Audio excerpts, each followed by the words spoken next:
नमस्कार, न्यूज 24 देख रहे हैं आप और आपके साथ मैं हूं सऊद मोहम्मद खालिद। दोपहर के 1 बजने वाले हैं। न्यूज 24 पर वक्त हो गया है यूपी ब्रेकिंग का और आज की पहली यूपी ब्रेकिंग है कि उत्तर प्रदेश में चुनाव से पहले मायावती ने आरक्षण का दांव चल दिया है। आज कुछ देर पहले वो मीडिया के सामने आई। मायावती ने यह कहा कि रिजर्वेशन कम कराने को लेकर के सरकार साजिश कर रही है। मायावती ने यह आरोप लगाया कि बीजेपी सरकार में पूरे देश में दलितों और मुसलमानों पर अत्याचार हो रहे हैं।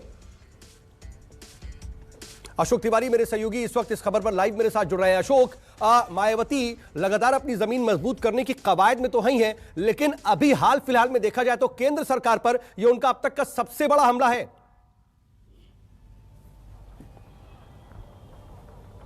देखिए, निश्चित तौर पर सऊद, आज मायावती ने जो अपनी जो रिजर्व सीट है उसमें जिन जिन वर्ग के लोगों को विधानसभा चुनाव की तैयारियों के लिए लगाया था, उसकी बैठक को संबोधित करने से पहले उन्होंने बाकायदा एक प्रेस कॉन्फ्रेंस की और यह कहा कि आरक्षण को लेकर बहुत बड़ा खेल किया जा रहा है। मंडल कमीशन की रिपोर्ट का भी उन्होंने जिक्र किया। उन्होंने कहा कि तत्कालीन कांग्रेस सरकार जो थी उसने मंडल कमीशन की रिपोर्ट को लागू नहीं किया था, लेकिन बाद में बीएसपी ने अपने अथक प्रयासों से वीपी सिंह की सरकार में मंडल कमीशन की रिपोर्ट को लागू करवाने के लिए दबाव बनवाया था। इसके अलावा मायावती ने यह भी स्पष्ट किया है कि खासतौर पर उत्तर प्रदेश का जो विधानसभा चुनाव है वो इस चुनाव में अकेले चुनावी मैदान में उतरने वाली है। और दूसरी सबसे अहम बात कि जिस जातिगत गोलबंदी की कोशिश तमाम दलों की तरफ से की जा रही है, उसी जातिगत गोलबंदी के प्रयास में मायावती भी देखी जा रही हैं। उन्होंने कहा कि उत्तर प्रदेश में खासतौर पर मुस्लिम, जाट या फिर जो ओबीसी वर्ग के लोग हैं, इनके साथ दोहरा रवैया अख्तियार किया जा रहा है मौजूदा सरकारों की तरफ से। और अगर बीएसपी की सरकार उत्तर प्रदेश में बनती है तो इनके सम्मान का विशेष ध्यान रखा जाएगा। तो कुल मिलाकर उत्तर प्रदेश की वो तमाम सारी 86 सुरक्षित सीटें, उसमें तमाम सारे वर्गों के लोगों को जाहिर सी बात है मायावती अपना वोट बैंक लगातार अपने साथ इंटैक्ट रखना चाहती है, उन्हें साध करके रखना चाहती है और इसी कोशिश में यह हमला भी है।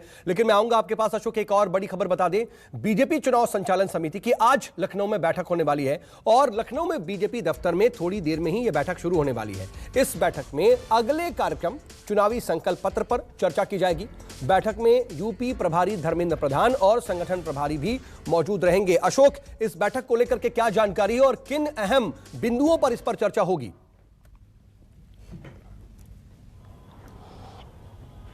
देखिए सऊद, बीजेपी का जो प्रदेश मुख्यालय है वहां बीजेपी चुनाव संचालन समिति की बैठक शुरू हो चुकी है। मुख्यमंत्री योगी आदित्यनाथ भी उस बैठक में शामिल होने के लिए पहुंचे हैं। जो डिप्टी सीएम है वो भी वहां पर मौजूद हैं। धर्मेंद्र प्रधान जो कि उत्तर प्रदेश में प्रभारी बनाए गए हैं विधानसभा चुनाव के मद्देनजर, उनकी भी मौजूदगी वहां पर है। सबसे खास बात यह है कि अभी थोड़ी देर पहले यूपी बीजेपी के प्रदेश अध्यक्ष जो है स्वतंत्र देव सिंह, उन्होंने बैठक के दौरान ही एक ट्वीट किया और यह कहा कि विधानसभा चुनाव के मद्देनजर बीजेपी उत्तर प्रदेश के अलग अलग हिस्सों में 6 यात्राएं निकालने वाली है, जिसमें बीजेपी के कामकाज का प्रचार प्रसार भी किया जाएगा और लोगों को जोड़ने की मुहिम भी चलाई जाएगी। तो आज की बैठक का जो मुख्य एजेंडा है वो चुनावी संकल्प पत्र में क्या कुछ वादे बीजेपी की तरफ से किए जाएंगे उस पर चर्चा होगी। सीटों के बंटवारे को लेकर भी चर्चा हो सकती है। इसके अलावा तमाम सारे जो प्रभारी हैं अलग अलग इलाके के, उनसे फीडबैक लिया जाएगा कि आखिरकार बीजेपी की चुनावी तैयारियां इस वक्त किस स्तर तक पहुंची है, कहां पर अभी खामी है, उसे दुरुस्त करने की जरूरत है। तो कुल मिलाकर बीजेपी चुनाव संचालन समिति की तरफ से ये जो बैठक आज हो रही है, ये इस लिहाज से बेहद अहम है ताकि बीजेपी का प्रदर्शन पिछले चुनाव से भी ज्यादा बेहतर हो सके। ठीक है, आप नजर बना रखिएगा, आगे भी आपसे अपडेट के लिए जुड़ेंगे।